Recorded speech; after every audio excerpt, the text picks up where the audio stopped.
గగనపు వీధి వీడి వలస వండిపోయిన నీలి మబ్బు కోసం తరలింది తనకు తానే ఆకాశం పరదేశం.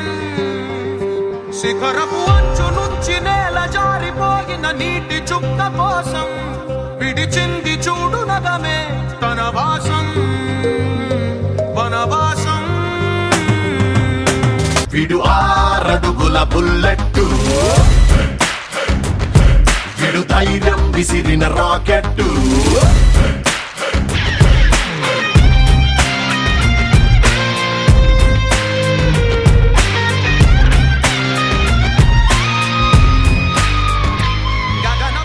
ట్రీట్మెంట్ కోసం హాస్పిటల్కి వెళ్ళాలి, మెడికల్ షాప్లకు కాదు. ఎంటర్టైన్మెంట్స్ కోసం థియేటర్లకు వెళ్ళాలి, వైరస్ షాప్లకు కాదు.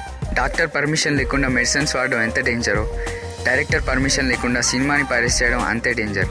కొనడం, అమ్మడం. దొంగతనంగా వీడియో తీసిన సినిమాని 50 రూపాయలు పెట్టి దొంగలా చూడడం కంటే 10 రూపాయలు పెట్టి థియేటర్కి వచ్చి దొరలాగా చూసిన వాడే నిజమైన ఫ్యాన్. దొంగవైతే కోర్టులో ఉంటావు, దొరవైతే పవర్ స్టార్ హార్ట్లో ఉంటావు.